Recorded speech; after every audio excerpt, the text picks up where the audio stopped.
A mochi moment from Mark, who writes, I just want to thank you for making GLP-1s affordable. What would have been over $1,000 a month is just $99 a month with Mochi. Money shouldn't be a barrier to healthy weight. 3 months in, and I have smaller jeans and a bigger wallet. You're the best. Thanks, Mark. I'm Myra Ahmed, founder of Mochi Health. To find your Mochi moment, visit joinmochi.com. Mark is a Mochi member compensated for his story. You know that thing where you get an amazing pair of shoes at a really great price and want to tell everyone about it? Yeah, so do we. Here at Designer Shoe Warehouse, we'll give you something to brag about, like the latest styles from brands you love, or the trends everyone's obsessing over, or shoes that make you feel like, well, you. So go ahead, show off a little. Find shoes that get you at prices that get your budget. Head to your DSW store or DSW.com today. DSW, let us surprise you. Voices for Justice is a podcast that uses adult language and discusses sensitive and potentially triggering topics, including violence, abuse, and murder. This podcast may not be appropriate for younger audiences. All parties are innocent until proven guilty in a court of law. Some names have been changed or omitted per their request or for safety purposes. Listener discretion is advised.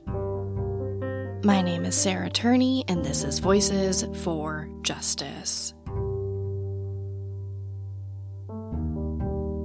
Today, I'm discussing the case of Ryan Larsen from Vista, Nebraska. Ryan was 11 when he walked out of his elementary school on May 17, 2021. This is something he'd done before. He was well known to leave his school and hide when he became frustrated. The Vista Police Department said they'd recovered Ryan at least half a dozen times before this. So when he walked out on May 17th, they figured it'd be the same routine. They'd go check Ryan's hiding spots and find him in 1 to 2 hours tops. But this time was different. It has now been over a year since Ryan went missing, and the Vista Police Department says they basically have no idea what happened to him. It seems like they only have a handful of major leads right now.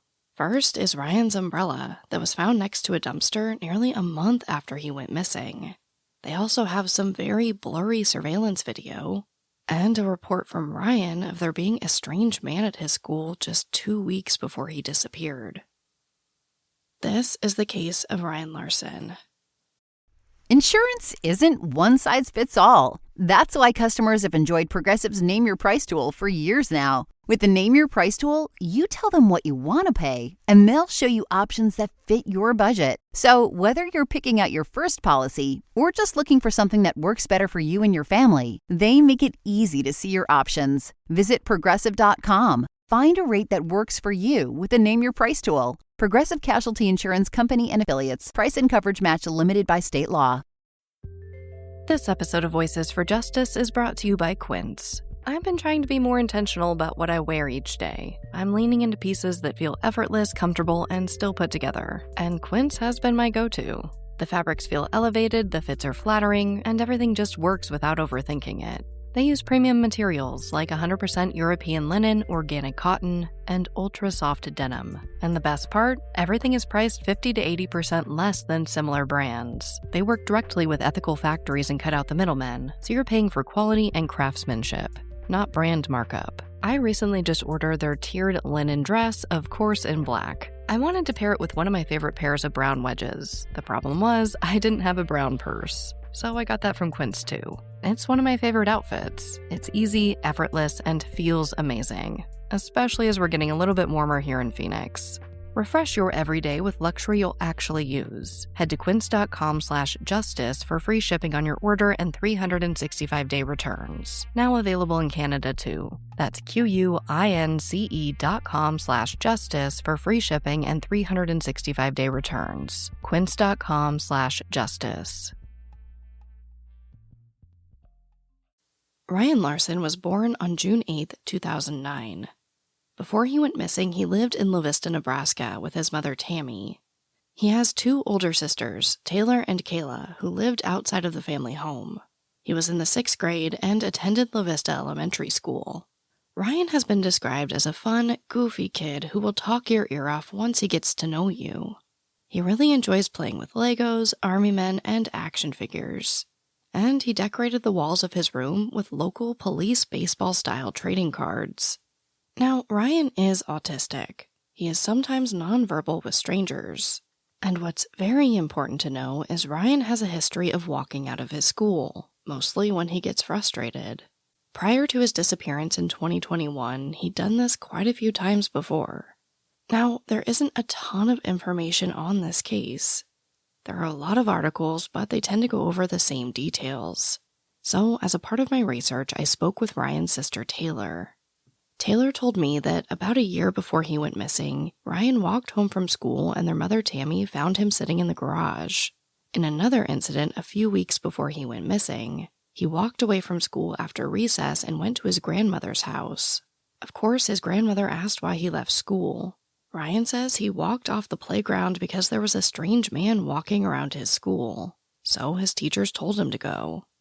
His mom called the school to follow up, and they said that there was absolutely no man walking around the school. When they asked Ryan what the truth was, he says that they wouldn't believe him even if he told them. Taylor told me that Ryan didn't really discuss this any further, but obviously this continues to stick out to their family as they wonder what happened to him. This habit of walking away from school has been verified not only by Ryan's family, but by the Vista Police Department as well. The department says they'd actually found him safe about half a dozen other times after Ryan walked out of school before he went missing. Now, Vista, Nebraska is a small town with a population of about 17,000. And from the many statements I've read from the Vista Police Department, specifically Chief Bob Larsen, they seem to have been very familiar with Ryan. When he'd walk away from school, they'd find him in 1 to 2 hours tops. It seems like they knew all of his regular hiding spots, and it had become something they were pretty used to. And given the fact that Ryan has these local police baseball cards decorating the walls of his room, it seems like he liked the police a lot. But let's talk about the last time Ryan left school. Monday, May 17th, 2021 was a rainy day, so Ryan takes his polka dot umbrella with him to Vista Elementary School. Now, if you've seen any news coverage of Ryan's case, you've probably heard that he went missing while the kids were between classes. But Taylor says there's a lot more to the story. She told me that morning, Ryan was working one-on-one with someone from the school on a math problem when he became frustrated. This person took Ryan to a safe room to calm down. They left Ryan alone under the assumption that another teacher would be with Ryan soon. I have to assume this is when the bell rings and kids start shuffling between classes. At about 11:45 a.m., Ryan left the safe room. One teacher says she saw Ryan walking in the hallway alone and asked him where he was going. But Ryan ignored her and kept walking. It's believed Ryan just walked out of the front doors of the school. Unfortunately, there are no cameras at the school to definitively prove this. When his teachers realized Ryan wasn't where he was supposed to be, they searched the school for about 30 minutes before calling the police and his mom. The first thing Tammy does is drive home to their apartment to look for Ryan. She checked around the apartment building and her garage, but he wasn't there. So she drives up to the school to meet with police. Again, this is all according to Taylor. She told me police decided to not file an official missing persons report under the assumption that he would show back up to campus by the end of the day and take the school bus home. But that didn't happen. The last confirmed sighting of Ryan was at 1:30 p.m. when he was spotted by a neighbor walking back and forth in the parking lot of his apartment complex. Ryan's school is only a few blocks away from his home, about half a mile. But from what I saw when I searched for walking directions from his home to his school, he probably could have cut through some local businesses diagonally and shortened the distance considerably. We also know that Ryan has left school and walked to his apartment complex in the past. So, given that this neighbor is credible, I see no reason to discredit their statement. There was some surveillance video captured by nearby businesses that many believe could be Ryan, but I'll get into that later in the episode. Now, again, remember, this is something Ryan has done many times before. Taylor told me that in the past, Ryan was usually found within 1 to 2 hours of leaving school. She says that he's the type to find a place nearby and hide. He never really wandered off. So when they couldn't find Ryan in the first few hours in his normal hiding places like they usually did, they knew this time was different. So the Vista PD issues an emergency missing advisory for Ryan. and immediately appeals to the public for help in locating him. That night, the police tell Tammy to stay home, presumably to wait for Ryan. Police and volunteers from the community searched all night, almost until dawn. According to Ryan's family, the police basically tell them to hang tight, let them look, and don't speak to the media about the case. The next day, police respond to 2 possible sightings of Ryan, including one near the local Vista library, but they were unable to locate him. So one group of law enforcement and volunteers continued the search, while other officers began going door to door in Ryan's apartment complex. On Wednesday, May 19th, now 2 days since Ryan went missing, the La Vista PD calls for backup. The FBI, the Nebraska State Patrol, and even FEMA joins the investigation. In the next few days, authorities begin searching bodies of water, specifically a creek near Brookhaven Park, ponds near the La Vista Central Park, and Walnut Creek Lake in the city of Papillion, Nebraska. Not much seems to have happened at most of the bodies of water, but when they bring canine units to Walnut Creek Lake, they alert to the scent of human decay. Now, this lake is 6.6 miles away from Ryan's apartment complex. It's almost a 2-hour walk. While it's absolutely possible an 11-year-old child could have wandered 6.6 miles, I think it's very unlikely Ryan could have done that without being seen by someone, especially considering he'd likely need to stop for things like food and water. Taylor also told me Ryan was not the most athletic or coordinated kid. She said he had issues jumping off the ground with both feet. So I think wandering over 6 miles would be rough for Ryan and take some time. If Ryan lost his life in that lake, I don't think he walked there. They spend about a week searching and lowering the water levels in Walnut Creek Lake. But ultimately, Ryan was not located.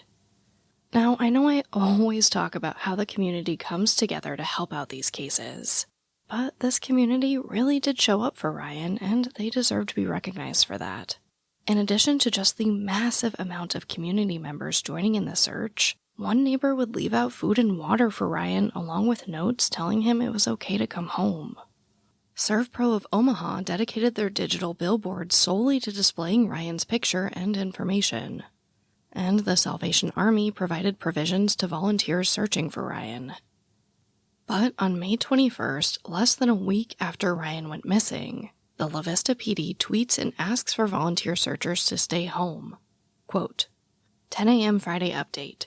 Multiple law enforcement agencies continue to search for missing 11-year-old Ryan Larsen. With more than 200 officers and support staff searching, we do not need volunteer searchers at this time. End quote. They instead encourage people who do want to help to donate to relevant organizations like the Salvation Army and the National Center for Missing and Exploited Children. As you guys know, I spoke with Taylor Larsen for this episode, but I want to give credit where credit is due and give a huge shout out to John Lorden from Lorden Arts for introducing me to Taylor. If you aren't familiar with his work, give John Lorden a Google. He has been in this space for a really long time and was the first creator to cover my sister's story. He covered Ryan's case last year and, as always, did an excellent job. Now, in John Lorden's YouTube video about Ryan, he made a great point. He said maybe one reason the department made this statement was because Ryan was not comfortable being around strangers. We know that he was often really shy and timid until he got to know someone. So having hundreds of strangers looking for him could have been extremely overwhelming. This is just pure speculation piggybacking off of John Lorden, but it makes sense to me. On the flip side, I know when I spoke to police about searching for my sister, their first concern was the workload that comes with managing volunteers and keeping them safe. So without hearing from law enforcement about why they made this call, we can't know for sure. Unfortunately, these searches didn't bring Ryan home, but the search effort was massive. 7 days after Ryan went missing, Chief Larsen holds a press conference to update the public and encourage them to not feed into rumors and speculation. He goes over the efforts to find Ryan, and clearly states that he is now being considered an endangered missing child. But he adds that they can't say if foul play was involved until they find him, and they have no evidence that would lead them to believe Ryan was abducted. He also says their best lead at this point was multiple canine units hitting on the scent of human decay at Walnut Creek Lake, This is kind of how the investigation goes for the first 6 weeks or so. There are a ton of searches, a ton of speculation, and unfortunately not a lot of movement. Then, on June 29th, Chief Larsen announces one of the biggest breaks in the case. They found something belonging to Ryan that would change the entire focus of the investigation. This episode of Voices for Justice is sponsored by Chewy. If you have pets, you probably know about Chewy, and you also know that when they say that they have everything you need to keep your pet happy and healthy, they're not messing around. To keep them happy, Chewy has over 100,000 products from all the brands my pets love at prices I love. To keep them healthy, Chewy offers pet prescriptions, pet insurance, telehealth vet visits, and they're even rolling out vet clinics across the country. I've been shopping with them for a very long time. And in addition to the auto-ship feature that gets the dog's food to them every single month, I also love to experiment with different treats. But I'm a bit picky. For me, it has to be high quality with simple ingredients. I recently picked up treats from Shepherd Boy Farms that are 100% just chicken breast. Popcorn and Heber are already obsessed. Chewy has everything you need to keep your pet happy and healthy. And right now, you can save $20 on your first order and get free shipping by going to chewpanions.chewy.com/Sarah E. Turney. That's chewpanions.chewy.com/Sarah E. Turney to save $20 on your first order with free shipping. chewpanions.chewy.com/Sarah E. Turney. Minimum purchase required. New customers only. Terms and conditions apply. See site for complete details.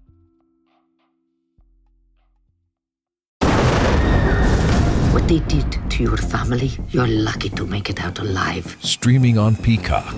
These men are going to come after me. Taking them out is my only chance.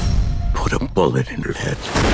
From the co-creator of Ozark. Looks like a family was running drugs. Execution-style killing, it's rare for the Keys. Any leads on who they might have been running for? The cartel killed my family. I'm gonna kill them. All of them. MIA. Streaming now. Only on Peacock. We're about 6 weeks out from when Ryan Larsen was last seen after leaving his elementary school on May 17th, 2021.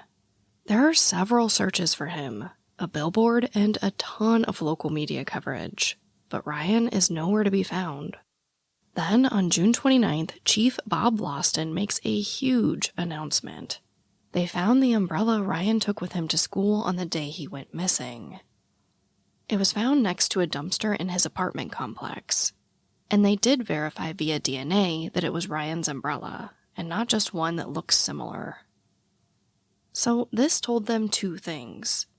One, that Ryan did more than likely travel to his apartment complex after leaving his school, just as one of his neighbors reported.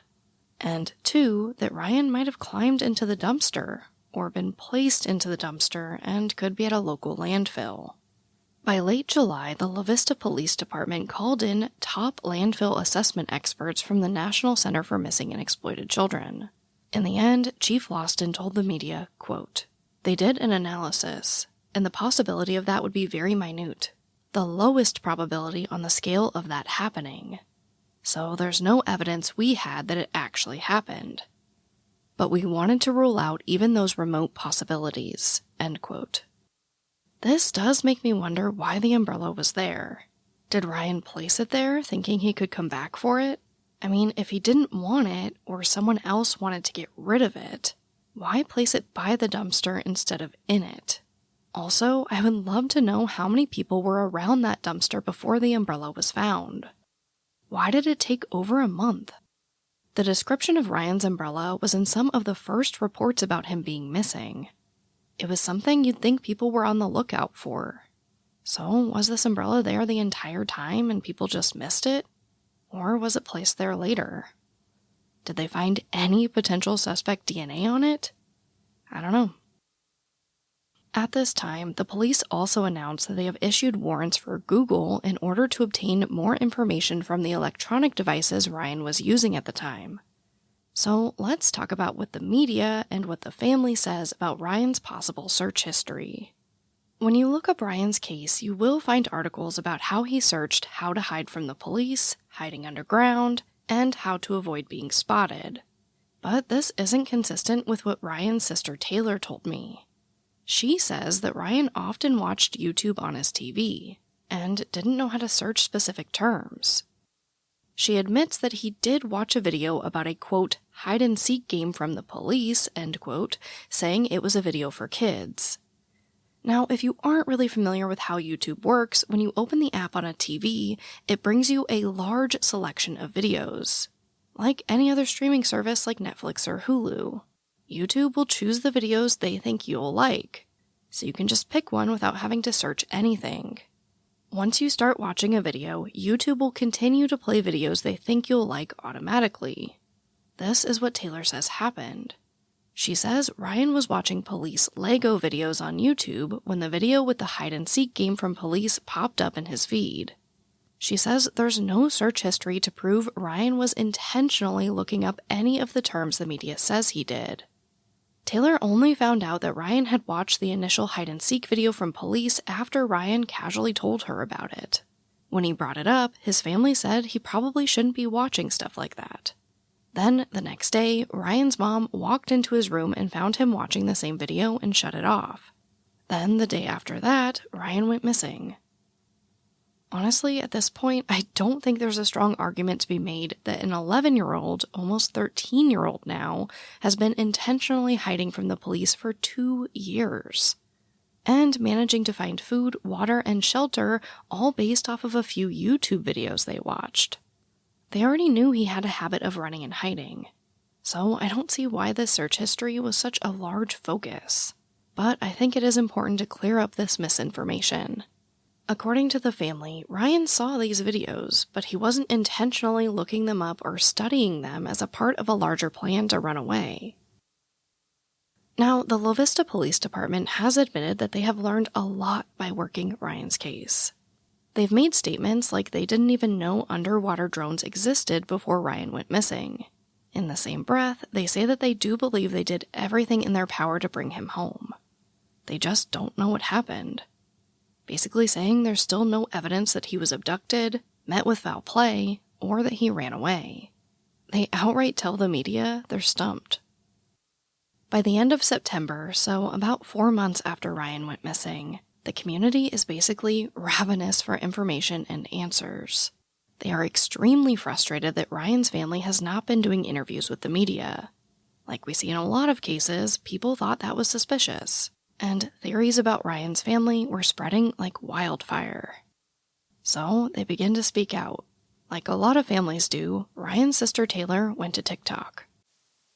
I just wanted to come on here and make a video. I'm not the type of person that comes on and like talks a lot on TikTok, but I have been seeing this like Gabby Petito case everywhere, and you know how much coverage it's getting from people and the awareness. And you know, I just, like, every time I see those, I'm like, wow, I really wish that would have happened for my brother. Because I know it kind of blew up on Facebook, the whole situation. But, you know, that was kind of for our area. And this Gabby Petito case seems to be going worldwide, like, everywhere. More like United States wide, I don't know. But, so I just wanted to, like, tell everybody about my brother and kind of get his name out there and get awareness. His name is Ryan Larsen. He is 12 years old now. He was 11 years old when he went missing. He had a birthday since he's been missing. Yesterday was the 4-month mark. He walked out of school on May 17th. He is known for, you know, when he gets really frustrated, like running or leaving, he has special needs. And I'll put a picture somewhere in here of him. But he walked out of school. He did walk out of school 2 weeks before, and he walked to my grandma's house. So, you know, he is a known runner. So he walked out of school, and they have somebody on camera at the Jimbo's Diner across from our apartment buildings. They are not sure. We've seen the video. We aren't sure if it's him. It's so blurry, and you can't tell if it's really him. He was supposedly sighted a couple hours later by a neighbor, and then they did find his umbrella by the dumpster. Somebody else found it, and then a couple days later turned it in when they found out that, you know, it belonged to Ryan. He was missing. But, you know, he just disappeared, and we have no idea. There's no leads, nobody saw him. Like, they have a few, you know, sightings, but they aren't sure if it's him or not. And it's, you know, I just really want coverage for him, and I want people to, you know, keep saying his name and keep looking for him, because the story just died so quick because there's no new information to put out there. So I just really hope everybody knows about him, and I can answer any questions that anybody has about him or about the case, or most questions, because there's some things I still can't say just because, you know, there's only a few things that have been disclosed to the family, which aren't like a big thing in the case, but they are like personal things. So, but basically most questions I can answer, so ask away. To this day, that video only has about 8,000 views. And to be honest, the comments are pretty hard to read. Instead of telling you about them, I want to read them for you. Quote, "It never blew up because his family refused to talk about him to any type of news outlets at all. Gabby's family has been all over the news," end quote. To which Taylor replies, quote, "I am family, and we were advised not to. I have discussed this a million times," end quote. Quote, "Gabby went worldwide because of her family," end quote. To which Taylor replied, quote, "Okay, thanks for the advice. Once again, that's what I'm trying to do here," end quote. Another question, quote, "Why have you still not put up a reward? Your reasons for not doing it a few months ago are completely invalid at this point," end quote. To which Taylor replies, quote, "There's no reward because both Crime Stoppers and the police department have declined to have any involvement. So we would have to buy phones for a phone line and sit and take calls all day. That is difficult when we all have full-time jobs to support ourselves. We have reached out and asked both places to reconsider, but no one will be involved with a reward. I'm currently waiting for someone to get back to me with the resources to do it, but until then, there isn't much we can do," end quote. One person suggested they bring in Texas EquiSearch, implying that the cops are trying to keep this case under the radar. To which Taylor responded, quote, "We have tried to bring them in twice, but they can only be invited by the police. I agree the police are hiding a lot," end quote. Now, this is something I can speak on. I too brought Texas EquiSearch to the Phoenix Police Department in my sister's case, and they declined. I encourage you to go to Taylor's TikTok and read through some of the comments and questions as well as Taylor's answers. Her username is TaylorLarsen28. In my opinion, she's being really forthcoming about the situation. But as always, I want to leave it up to you to judge for yourselves. Not long after this TikTok video was made, Ryan's family sat down for their first interview with local news. I think people need to realize that, like, this isn't like a TV show. This isn't something that you watch with your family and then you get to see the happily ever after and go back to your life. This is real for us. This is something that we're going through. Ryan is still gone, and I think it's so easy for someone to just sit behind a keyboard and type whatever they feel, but we do see that. If we don't comment to it every time because we don't want to start anything, we do see it, and it still hurts. Ryan's mother, Tammy, says she also sees what people say about her online. I know there was a lot of, why hasn't the mom gone on camera? Well, this is something that I live every single day. I mean, these girls are here, but most days I come home, I'm here by myself. So for a while, it took everything to get up in the morning and get going. At this point, a lot of people aren't even focusing on Ryan anymore. They're just focusing on how they feel about us. Tammy says she hopes no one else has to go through what she has. A lot of, well, I would, if it were me, I really hope it, even the ones with all the hate, I really pray to God that it's never them. Because you don't know how you're going to react till you're in the situation. I'm pretty sure most of you can guess my stance on this. I don't blame them. I don't blame any family that doesn't want to put themselves out there for the world to pick apart. I can tell you firsthand, it isn't fun. Dealing with something like a missing loved one is already unbearable. Adding media scrutiny on top of that is nothing short of hell. I can also tell you firsthand that there are many reasons families don't speak to the media that have nothing to do with them potentially being involved in the case. So let's just make that clear right now. Obviously, in this case, they were instructed not to go to the media, and they were still criticized for it. The reality is, these families are damned if they do and damned if they don't. Media is a double-edged sword. These families put themselves out there knowing they will be picked apart for every single thing they do or say. And they do it anyway. Now, please know that I am in no way saying that every family who doesn't speak to the media isn't suspicious. I'm just saying it's not a foolproof way to say someone is. Here's what Taylor told me about the media scrutiny. Quote, "I think the public was very quick to place blame on the family, and that was really hard for us. Not only were we told by the police to not speak to the media, but we didn't want to take the attention off of Ryan, because in the end, it wasn't about us. We also didn't and still don't know what happened, and it has been excruciatingly difficult to try to wrap our minds around it. How does someone just vanish without a trace?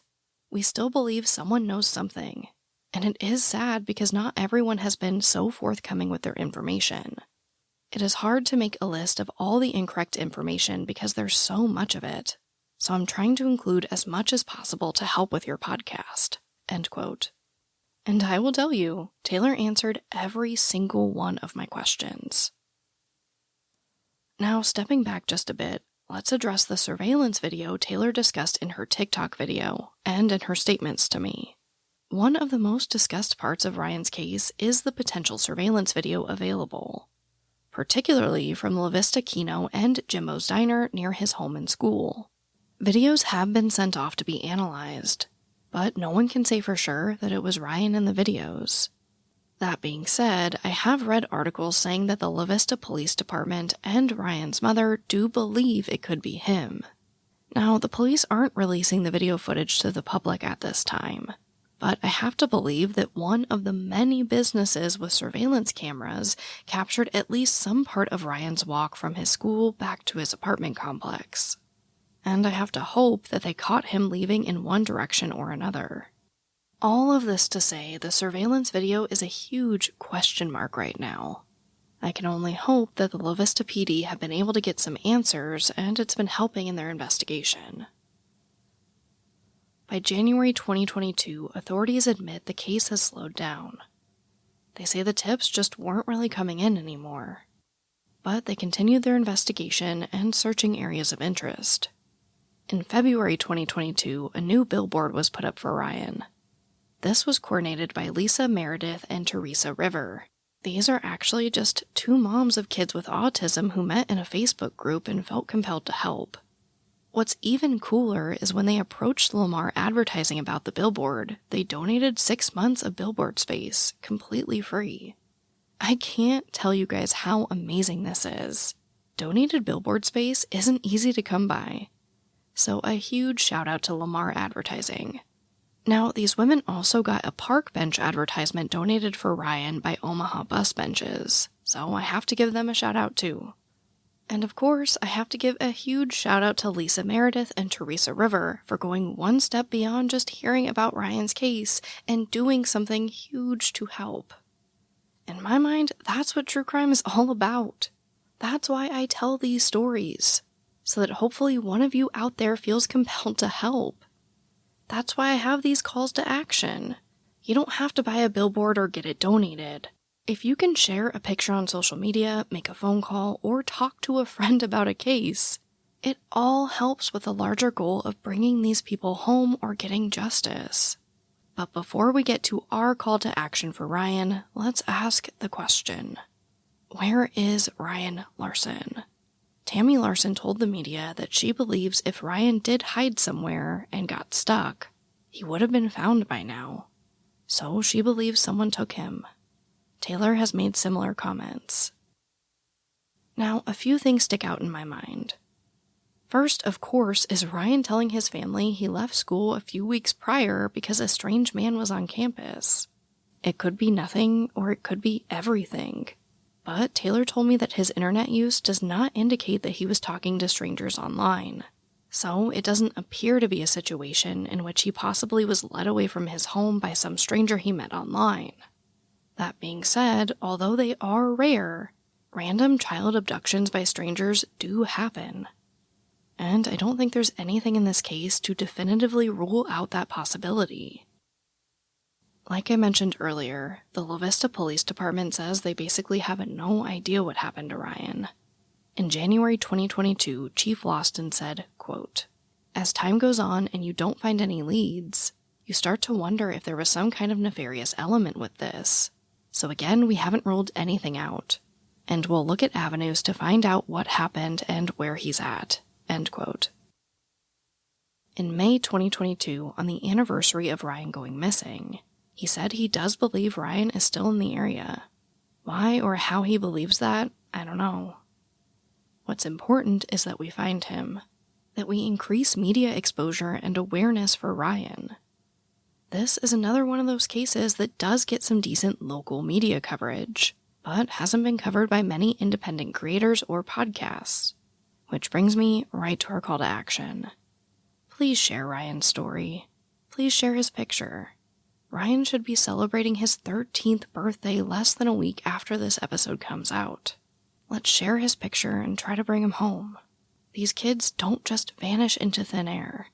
Someone knows something. Ryan Larsen left his elementary school in Vista, Nebraska on May 17, 2021. He is a white male with brown hair and hazel eyes.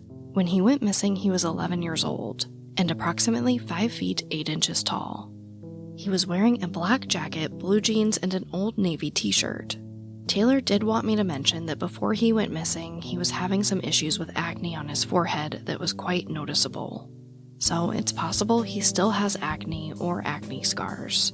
Authorities have asked that if you see Ryan, you do not call his name, but instead keep your distance and call 911.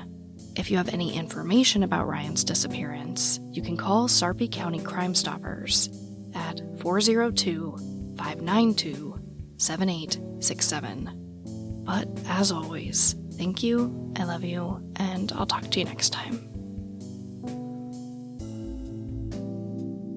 I'd like to extend a huge thank you to John Lorden for introducing me to Ryan's case and his sister Taylor. If you haven't checked out John's work, you can find him on YouTube under Lorden Arts. And I definitely encourage you to check out his podcast, Crime After Crime and Seriously Mysterious. Voices for Justice is hosted and produced by me, Sarah Turney, and is a Voices for Justice Media original. This episode includes research assistance by Daniel McGinnis. To hear more stories hosted by me, check out my other podcast, Disappearances, only on Spotify. And for even more content, check out my Patreon page at patreon.com/voicesforjustice.